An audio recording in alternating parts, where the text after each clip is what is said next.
Focus. Ideate. Innovate. Enable.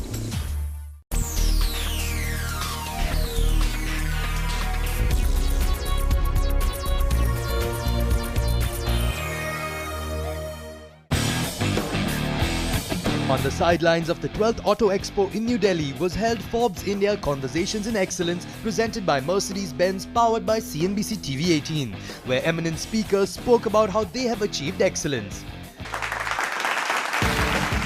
After music, sports and design, we hear from writer and director par excellence Raykesh Omprakash Mehra.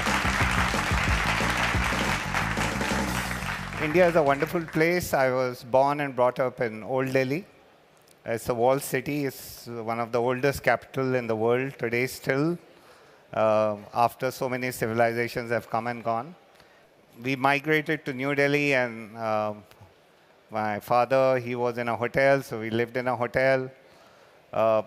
And that hotel was owned by Britishers at that point of time, and we saw a lot of foreigners. I started swimming there. I got my knack for swimming, started swimming for college, for school, for nationals, up to Asian Games, and heard a lot of stories about the great sportsmen of yesteryear, Dhyan Chand, Milkha Singh, Dara Singh, all that. And they were like folklore to our coaches used to tell us about them and how we don't work hard. Going to school, I was in Air Force Bal Bharati School in Lodi Road. It was an Air Force school, legally. They used to take some civilians. At the foyer of the school, there used to be a MiG aircraft, a MiG fighter plane, which we used to import from Russia. And every day, one used to look at the fighter plane and dream of flying it one day and say, I'm going to become a fighter pilot. And not just me, all of us. I ended up being punished under the plane for coming late most often, and still looking at the plane over me. Well, school happened, went into Delhi University. We just came out of, let's say, dark ages in Indian politics, the emergency. And those were my college years, 2 years later. Very politically vibrant, we all wanted to change the world, we wanted to change the country. During the festival, talk and say, how are we going to change the country, how are we going to change the country, and then college happened, we all found the first jobs, settled, started worrying about your first bike, your first car, your first flat, apartment, marriage, and so on and so forth, a career, and the idea of India kind of faded away. I started with selling vacuum cleaners door to door. I couldn't sell a single one on my first month. And we used to get just 400 rupees. Everything else was sales target, so you make money. The second month, I realized there's no point going from housewife to housewife and selling a vacuum cleaner, a Hoover. So Delhi has a lot of marriages. And they have a lot of these tent houses. You know, they spread a lot of carpets. And I had a neighbor who had this business. So I went to him. I said, how do you clean your carpets? He says, don't ask me. I said, I'll tell you how you clean your carpets. Just hang it there. Here's a vacuum cleaner. We got a blower. We got this. And we can clean. Oh, how much is it? I said, only that much. Can I buy 10? I said, OK, it's happening. He bought 10. I said, Mr. Malhotra tent house boss 10. How about Sadar tent house? I'll buy 20. I went to the railway hospital. I went to the institutions after that. Stopped going to the housewives. By the end of the third month, my pay packet was 90,000 bucks at that time. And I realized this is too easy. It's not happening. It's boring. You're doing the same thing again. So I left the job. But then Japan was happening to India. Mazda was coming. Toyota was coming. All the LCVs, then the bikes. Suddenly there were colors. There were indicators. There were. It was really good. So I had to be a part of that. There was no question. So I joined an advertising agency who was advertising for Mazda. And they sent me to Japan, I guess, to Japanese-fy me to get some discipline and understand a 7 o'clock meeting is 6:45, not 7:15. Uh, well, experiences all happening. Came back, had a difference with my boss on a commercial with the client. The client wanted to fire us. I went up to my boss and I said, give me a chance to make a commercial.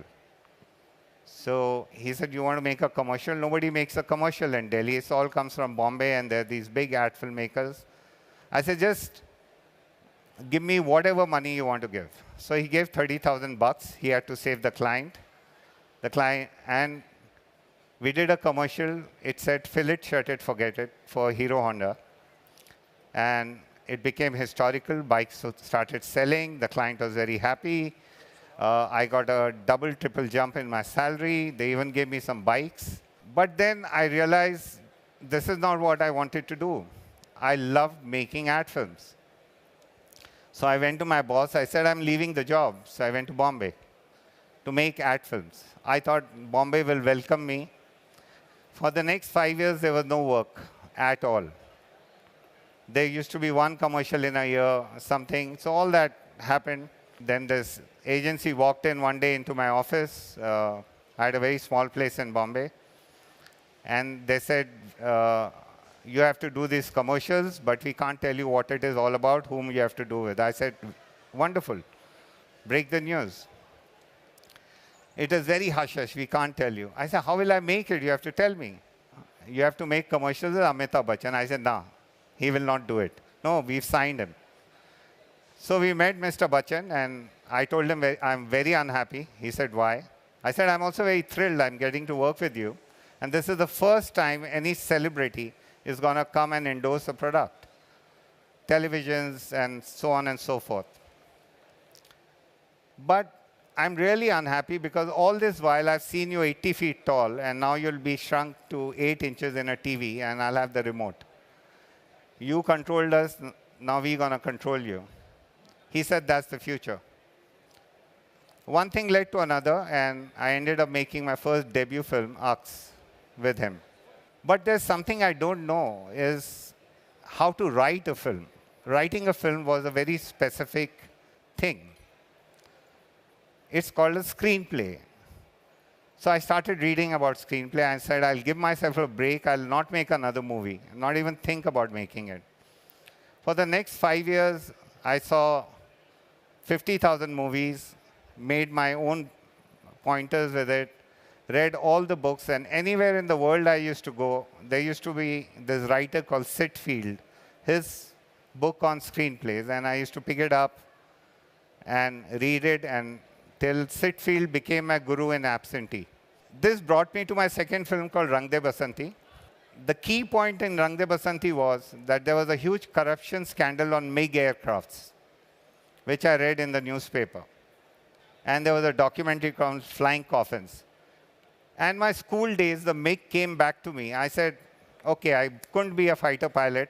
Let me do something about the fighter pilots who are dying in peace situation. And then I made a film called Delhi 6, which was about Old Delhi. That's the pin code ID, 110006. All my childhood experiences, vignettes from my childhood, my neighbors, my relatives, what I saw happening, people intolerant in this country, the Hindus, the Muslims, the ethnic violence, all that came in. When we shifted from Old Delhi to New Delhi, we came to a refugee colony called Lajpat Nagar, where most of the refugees from partition had come. People who had lost during the ethnic violence of 1947. I had heard horror stories. It was the children who suffered. And one of my childhood heroes from National Stadium, when I used to go swimming, was Milkha Singh. He was just 12 years old, so witnessed the massacre of his mother, father, sisters, brothers, and came from now Pakistan to India, picked up a knife to survive, joined the Indian Army, went out to win 77 gold medals out of the 80 international races he ran, broke the Asian Games double record, Commonwealth Games record, Olympic record, the world record. Fantastic. How does this happen? I'm in a business, or my life is about people, so it's always about emotions. For me, this is not a car. I can see happiness, I can see hard work, perseverance, I can see people who are going to sit in this. It's about that. It's not just something red in color, made with a lot of power, excellence, and engineering. It's not just that. So for me, excellence has always been serving people, reflecting people in whatever little way I can do. Obviously, you have to keep at it. Obviously, the life is too short. It's very difficult to do it in one lifetime. But there are no complaints because there is so much to learn from. So if you take the baton from there and just hand it over and can be just a link in the chain. I believe excellence in Indian cinema, I can talk about cinema, that's the only thing I know, is emerging. There is a school of thought where we want to tell Indian stories to the world. We don't want to make American ideas made in India. We want to make Indian ideas and sell them to the world and show it to the world. Slowly but surely grow that and export our culture through our films, our stories, tell it to the whole world, and I hope they listen to them. Thank you very much.